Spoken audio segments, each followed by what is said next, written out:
அனைவருக்கும் வணக்கம். தேசிய அடிமைகள் நூல் மதிப்புரை. ராஜ்கவி என்ற புனைப்பெயர் கொண்ட சி. அருள் ஜோசப் ராஜ் அவர்கள் எழுதிய தேசிய அடிமைகள் நூலினை படித்தேன். அதிக பக்கங்கள் கொண்ட தொகுப்பு. கவிதைகளின் எண்ணிக்கையும் அதிகம். எளிமை, இனிமை, வளமை, புதுமை என்று சூத்திரம் வகுத்து கவிதை புனைந்திருப்பது பாராட்டுக்குரியது. ஒவ்வொரு கவிதைக்கு கீழும் அது உருவான சூழல் மற்றும் எழுதிய தேதியையும் தந்துள்ளார். இது புரிதலுக்கு துணை புரிகிறது. எளிய சொற்கள் எழுச்சியை தூண்டுகிறது. தத்துவங்கள் தாள் இறங்கியிருக்கிறது. முதற் கவிதையான சிட்டுக்குருவி. புதிய வீட்டில் குடிபுகும் முன் கூடு கட்டிய சிட்டுக்குருவிகள் செல்போன் ஓசையால் கூடை காலி செய்தது. அவைகள் முணுமுணுப்பும் குடி வந்தவர்களுக்கு தொந்தரவாகவே இருந்தது. சிட்டுக்குருவியின் முணுமுணுப்பும் செல்போன் சினுங்களும் இல்லாத அமைதியில் அழைப்பு மணி ஒலித்தது அதே சிட்டுக்குருவியின் ஓசையில் என்று முடித்திருப்பது நிஜ வாழ்க்கையின் நிலையை எடுத்துரைக்கிறது. சரித்திரத் தேடல். அன்று மண்ணை புரட்ட தங்கப் புதையல், இன்று மண்ணை புரட்ட மண்டை ஓடுகள் என்பது இன்றைய சமூக அவலத்தினை எடுத்தியம்புகிறது. நீ எதையும் நினச்சிக்கிட்டே இருக்காதே என்று யதார்த்தமாக கூறுவதைக் கொண்டு நினைவுகள் என்று கவிதை புனைந்திருப்பது அருமை. அம்மா அம்மா கவிதையில் உன் விரல் பிடித்து நடந்தாலும் வீரம், என் வெற்றுக்கை பார்த்தால் உன் விரலின் ஈரம், இன்றும் நான் நீ சுமந்த பாரம், உயிர் மீது உயிர் வந்து ஒன்றுவது இயல்பு, என் குவா குவா ஓசையெல்லாம் எப்போது அம்மா அம்மாவென்று பரிமாற்றமானது என்று குறிப்பிட்டிருப்பது தாய்மை மீதுள்ள கவிஞரின் பாசத்தை காட்டுகிறது. தாய் ஒருவரின் முதல் ஆசிரியை என்பதை சமையலறை பள்ளிக்கூடம் நீ, மெய்யில் உயிர் வளர்த்த சின்ன ஆராய்ச்சி கூடம் நீ என்று குறிப்பிடுவது உணர்ச்சியின் உச்சம். கடலோர கல்லறைகளில் சுனாமி பற்றி குறிப்பிடும் கவிஞர், இறந்தவர்களின் இதயத் துடிப்பாய் இன்னமும் அடித்து கொண்டிருக்கிறது அலை என்று சுனாமியில் பலர் தனது சொந்த ஊரான கடலூரில் இறந்ததையும் ஒரு குழியில் பல சடலங்கள் புதைக்கப்பட்டதையும் கண்ட கவிஞர் அதன் சோகத்தை கவிதையாய் வடித்து ஆறுதல் அடைகிறார். இந்த உலகில் வாழ வெறுப்பாய் சிநேகிக்கவும் சிநேகத்தோடு வெறுக்கவும் தெரிந்திருந்தால் அனைவரும் நண்பர்கள்தான் என்கிறார் தனது பாதிப்பு கவிதையில் கவிஞர். கவிஞர் அதிகம் பாதிக்கப்பட்டிருக்கிறார் போலும். பெண் அன்பை பொழிபவள். ஆண் அன்பை பொழியும் போது அவனை குழந்தை போல் பார்த்து கொள்வாள் என்பதை தனது துணைவிக்கான என் சின்ன கண்மணி கவிதையில் இடுக்கண் களைவதில் என் சிநேகிதி, என்னை தினம் காத்திடும் ஒரு சேவகி, என்னை உருமாற்றிடும் மறு தேவகி என்ற தொன்மத்தின் மூலம் குறிப்பிடுகிறார். மேலும் உன் உறுதியான மறுப்புக்குள் ஒளிந்திருக்கும் சின்ன அனுமதி என்பது உண்மையான இல்வாழ்க்கை தத்துவம். அதிகாரம் என்பது அன்புக்கு எதிரானது. நீ செய்யும் அதிகாரம் அன்பை போல் சுகமானது என்று குறிப்பிடுகிறார். சில கவிதைகளுக்கு தலைப்பிடாமல் இறுதியில் தலைப்பிட்டிருப்பது படிப்பவர்களுக்கு பரபரப்பை ஏற்படுத்துகிறது. இந்த வகையில் அமைந்த அதிர்ஷ்டம்தான் நாகராஜுக்கு என்ற கவிதை அடித்தட்டு மனிதனின் உணர்வுகளையும் அவர்களை அலட்சியமாக பார்க்கும் சமூகத்தையும் கண்முன் நிறுத்துகிறது. அவர்களின் இயல்பை பேசும் வார்த்தையில் மரியாதை மறைந்து போனாலும் மனமரியாதையால் மனம் வீசுபவன், கட்டளைகளை கடமையாக்கி கொண்டாலும் கட்டுப்பாடுகளுக்கு முற்றும் கட்டுப்படாத சுதந்திர மனிதன் என்று அடிக்கோடிட்டு காட்டுகிறார். தினம் தெருவிற்கு வரும் அந்த துப்புரவு தொழிலாளியை அவர் எங்கள் நகருக்கு தினம் வரும் உள்நாட்டு பயணி, அவர் தினம் சுத்தத்தின் வரலாறு எழுதும் இவாங்ஸ்வாங் என்று குறிப்பிடுவது சிந்திக்கத்தக்கது. மும்பையில் தொலைத்த அமைதியில் நாட்டுப்பற்றில்லாதவன் நாகரிகமற்றவன், அவன் நடைபிணம் என்பதும் போர் மற்றும் தீவிரவாத தாக்குதலை எதிர்கொள்ள வேண்டிய கட்டாயம் இன்று அனைத்து நாடுகளுக்கும் ஏற்பட்டுள்ளது. போர் மற்றும் நாட்டின் பாதுகாப்பிற்காக அதிகபட்ச தொகையை அனைத்து நாடுகளும் செலவிடுகின்றன.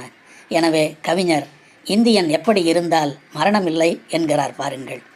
ஒடியாத எலும்பும் வடியாத குருதியும் குண்டு துளைக்காத தோலும் ஒவ்வொரு இந்தியனுக்கும் இருந்தால் இனி எந்த போரிலும் இந்தியனுக்கு மரணமில்லை என்கிறார். இவர் நேர்மறையான எண்ணம் கொண்டவர் என்பதை தனது தோல்வி என்ற கவிதையில் பெற்றால் வெற்றிதான் தொடக்கம், செய்தால் செயல்தான் தெய்வம் என்று கூறுகிறார். சூரியன் கூட தேடி வரும் விடியலில் நீ எழுந்தால். குறை இல்லாதவன் மனிதன் இல்லை, எதற்கும் குறைந்தவன் மனிதன் இல்லை என்பன போன்ற வரிகள் காட்டுகிறது. தோல்வி என்று பெயரிட்டு வெற்றி என்று தொடங்கியிருப்பது நல்ல தொடக்கம். குட்டி சுட்டி பால் புட்டி என்ற கவிதையில் தன் இனத்திலிருந்து கிடைக்காத அன்பு மனிதரிடமிருந்து கிடைத்த பொழுது அதை உயிரை விட மேலாக மதித்த குரங்கு குட்டியின் இல்லை இல்லை குழந்தையின் நேசத்தை, இனம் மாறிய நட்பில் எதையும் உண்ண மறுத்து தன்னையே மரணித்து கொண்டது குட்டி, அருகில் பால் நிரம்பிய புட்டி. அங்கே இறுதியாய் குழந்தைகள் இரண்டும் உறங்குகின்றன, மற்ற குழந்தைகளைப் போல என்ற வரிகள் கண்ணீரை வரவழைக்கின்றன. பழ வியாபாரி அனைவர் வாழ்விலும் ஓர் அங்கம்தான். இக்கவிதையில் சதை இருப்பதால் தோளாடை பூட்டியிருக்கிறது, கனிகள் மனிதனைப் போல என்ற படிமம் பழங்களை அழகுபடுத்துகிறது. மேலும் பழங்களை மரங்களை விட மனிதர்களே அதிகமாக சுமக்கிறார்கள் என்பது மனித சுரண்டலை குத்தி காட்டுகிறது. கவிஞர்களின் சந்தோஷம் சற்று வித்தியாசமானதுதான். வார்த்தைக்குள் ஒளிந்திருக்கும் மூச்சுக்காற்றை ரசிப்பதில் சந்தோஷம், அடுத்தவர் தேவையில் நம் சேவையை பார்ப்பதில் சந்தோஷம் என்று கவிஞர் குறிப்பிடுகிறார். எனவே கவிஞர் ஒரு ரசிகனாகவும் சமூக சிந்தனை உள்ளவராகவும் இருக்க வேண்டும் என்பதையே இது காட்டுகிறது. என் தந்தை கவிதையில் பணிக்கு பணிந்ததால் விடுமுறை கூட அப்பாவுக்கு வேலை நாள்தான் என்றோ அவரிடம் படித்தவர் மருத்துவமனையில் சந்தித்து நான் டாக்டர் என்றார். அப்பா குணமானார். பழைய நினைவு டாக்டருக்கு திரும்பியது என்று தனது தந்தையின் பணி உணர்வையும் ஆசிரியர்களாக இருப்பவர்களுக்கு இன்னமும் கிடைத்து கொண்டிருக்கும் பாராட்டு நான் உங்கள் மாணவன் என்ற சொல்தான் என்பதை அனுபவபூர்வமாக நகைச்சுவை ததும்பும்படியும் சிந்திக்கும்படியும் வெளிப்படுத்தியுள்ளார்.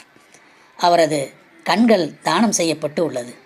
அதை கவித்துவமும் அறிவியலும் கலந்த சிந்தனையில் குறிப்பிடுவது பாராட்டுக்குரியது. அப்பாவின் கண்கள் வழியாக யாரோ இருவர் இன்றும் உலகை பார்த்து கொண்டிருக்கிறார்கள் என்றாவது அவர்கள் எங்களையும் பார்க்கலாம், அதே அப்பாவின் கண்டிப்பான பார்வையுடன் என்கிறார். உழைப்பிற்கு தகுந்த பலன் கிடைக்கும் என்பதை வேதியியல் கலந்து இவர் தருவதை பாருங்கள். எதிலும் அணுவின் உட்கருவைப் போல தன்னை மையப்படுத்தி கொள்ளும் இவரது செயல்பாடுகளுக்கு அணு ஆற்றல் கிடைக்காமல் இருப்பதில்லை என்று தனது மாமாவின் கவிதையான பிலிப் கவிதையில் கூறுகிறார். கவிஞர்கள் தன்னம்பிக்கையை விதைப்பதில் சளைத்தவர்கள் இல்லை. அந்த வகையில் வாழ்க்கை என்பது கோடி வரம், இனி வாழ்த்துக்கள் உன்னை தேடி வரும் என்று கூறுகிறார். தமிழன், இந்தியன் என்று சொல்லிக்கொள்வதில் அனைவருக்கும் பெருமைதான்.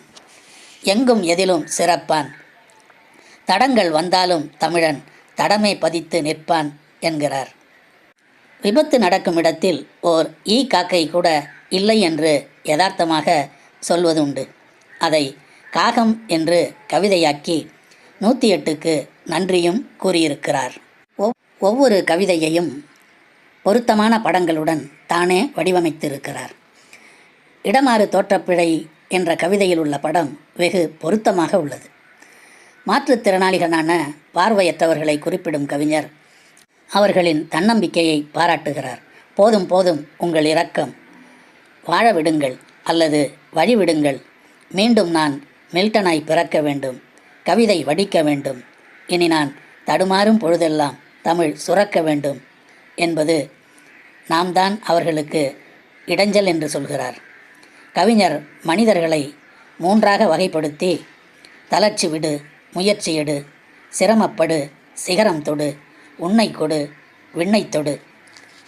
விடுவிடு என்பது கோழைத்தனம், எதிலும் விடுவதை தொடுவது வீரத்தனம் என்பன போன்ற வரிகளால் நம்பிக்கையை விதைக்கிறார்.